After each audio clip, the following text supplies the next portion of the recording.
Hello, my name's Artemis, and TV these days has gotten just a little bit too shitty. In a time where people are barely able to afford to feed their fucking kids or heat their houses, it's a little bit weird how there's so many TV shows with rich people showing off all of the shit that they get to enjoy at the expense of everybody else. So I thought, fuck it, there are obviously some really good TV ideas that we can get into, some new types of show that I think people would really fucking respond to.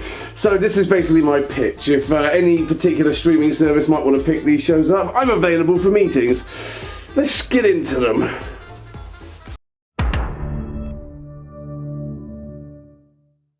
Past, present, and loser. We're going to expose the lies of the history of this once great nation, but I'm not sure we were ever great, actually, not even once. But we're going to break through all of that nationalistic crap that people think the UK history was all about, and we're going to show them some real fucking realities. Even if it's going to hurt them a hell of a lot more than it's going to hurt us. Let's dive in, huh? Look at the picture on the wall, do you see it? What is it? It's our glorious fucking history. It's a fucking plantation. One that's still owned by the same family. It's fake fucking. Shock him again. Do you know who invented concentration camps? Does the bow of war mean anything to you? It's lies. It's all fucking lies. We were the good guys. It's lies. It's all fucking lies. We were the fucking good guys. What about the use of chemical weapons during World War I? Huh? What about the scalping and headhunting that went on during the Malayan emergency? Huh? This is your glorious history, as you put it. Why don't you know it? It wasn't like that. It wasn't. It was tea. It was crumpets. It was God save the fucking king. The king's brother is a fucking nonce. It's not true. He was in a Pizza Express. He can't sweat. Coming up next, we have the latest episode of Undercover Wage Slave, where the lowest paid worker in a corporation gets to spend a week up in head office and realise exactly how this company is fucking run. Now, I'm very sorry, you do need my authorization to do that, because otherwise, what the fuck would I have to do here today, huh? And Daddy needs a paycheck, so run that by me, yeah. Okay, I'm seeing the data here, and it's saying we are spending pennies per flush for the toilets in our facilities, so maybe perhaps we could abolish the toilet breaks, save a little bit of money there. I mean, at the end of the day, this is personal time, so maybe the employees can go and shit at their own house. yes, we can easily get rid of them. Yes, hello, we're making a little end-of-year profiteering party, and just wondering, who do we speak to about the metric fuck-ton of cocaine and all the prosers we're going to need? Michael Gove, of course, I'd almost forgotten. So it has been passed down to me that we need to figure out our financial plan for the next 6 months, and that I also need to figure out the next steps for the development of our company, and what we're going to do in the next week when this department closes. So Sally, could you maybe figure out all the financial bits? If you could figure out what we're doing when the department closes and the next step of development, I guess you can split amongst yourself. I'm gonna go back into my office and see how many office supplies I can fit up inside my rectum. But when the reveal comes around, these bosses sure ain't happy about it. And that's probably the last time that we'll be able to call them bosses, because, well, I won't spoil anything. So I know that everybody thought that I was the new executive, but I'm not. I'm actually a customer service advisor at the lowest level of one of your most lowest budgeted stores. Only I've been given the power to come up here and shake things up a bit. And, well, seeing as you're all a bunch of crybabies, I'm sure the damage is going to be the same as if I was actually shaking a fucking baby, because you're all fucking dead. So I just want to thank you, actually. The CEOs, the management up here at head office have been very useful in highlighting a lot of the sort of holes in the bucket of finance, and I'm really excited to plug those holes. So thank you for being so braggadocious about your bonuses. They're gone. We're going to be using those to actually reward the staff that keep the whole company afloat and put in the work that you just exploit. So thank you for that. And thank you again actually for highlighting the really disturbing level of wage inequality we have in this workplace.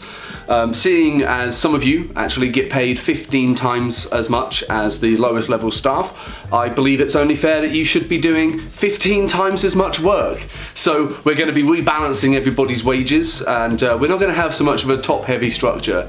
In fact, we're probably not going to have much of a top level structure at all, because let's be honest, you're all fucking surplus to requirement, aren't you? You especially, you cunt. You smarter than a Tory voter. Yes, this format that we all enjoyed in the 2000s or 2010s, whenever the fuck it was out, can make a new comeback, because we figured out that kids are pretty smart until we, gutted the education system. But what about Tory voters? What about the people who have the power to actually vote for the direction of this country? How smart are they? How can they actually stand up for their own beliefs, and can they even define them? Well, let's have a little look-see, shall we? Welcome back to Are You Smarter Than a Tory Voter? We are joined here by... I don't actually want to give you a name because you don't deserve humanization, that's the fucking truth. Look, I don't just vote Tory, I vote for my fucking country, alright? I vote for what's right.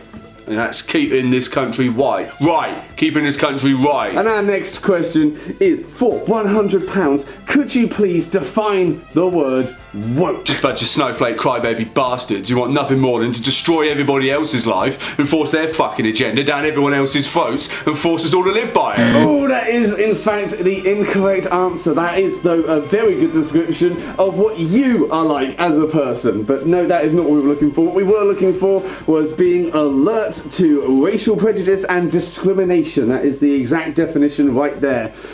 I was going to say you were so close, but no, you were about as close as... Well, I've been told in my ear that I can't use the analogy I had written down, but it did involve incest. Okay, so moving on. You got that one disastrously wrong, but moving on. This next question is multiple choice, so you should technically have a better chance of getting it correct, but I'm not sure there's any helping you in this situation. Okay, so in a recent study done, we found that which one of these demographics had the most danger towards children and their safety. So out of politicians and religious figures, leaders, and drag queens, which one are you going to say is the most dangerous to children and their well-being and safety and security? I think we already know where this is going. It's fucking obvious, isn't it? Fucking drag queens, isn't it? Yeah. They want to fucking read stories to kids and get their cock and balls out and flash their genitals. Now, how's that fucking wrong, alright? My neighbour Gary said the exact same fucking thing. In fact, when he was flashing his cock and balls to kids, he was wearing a fucking dress as well. So explain that, yeah? Oh, once again, I'm so sorry you got that wrong for a variety of reasons, such as, of course, the high number of priests and pastors that have been committed for child sex crimes, the high number of politicians that had links to Jeffrey Epstein and Ghislaine Maxwell, and also, like, do you not understand the term tucking when it comes to drag queens? Because they put effort into not doing what you... no, okay, whatever.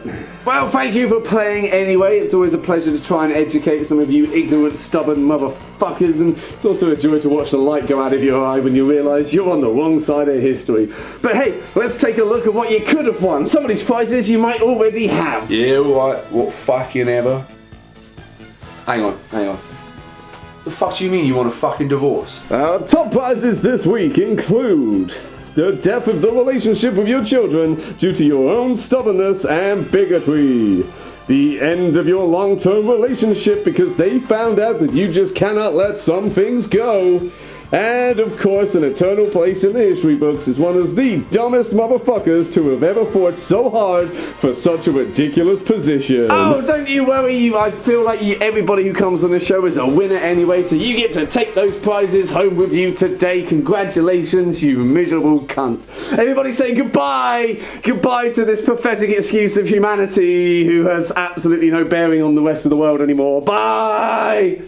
Honestly, I feel like maybe the escapist part of TV wouldn't be the only part worth watching if we had just a little bit of this gloriously satisfactory programming on our TVs. And hell, maybe society would also be just a little bit better. What do you think? Which one of these shows would you personally like to bankroll? Because, fuck it, if you're interested, I want to make this happen. Let's go for it. Why not? But thank you very much for watching. If you did enjoy it, then I wonder, is there going to be some shameless plugs for support? Oh, would you look at that? There very much fucking are. So if you did like it and you would like to support them, please go ahead. I'm not going to stop you. In fact, I'm going to encourage you. Every opportunity I fucking get. But thank you for watching. Hopefully you did enjoy it. It was very satisfactory to make and cathartic. And I guess I'll see you all next week. Goodbye.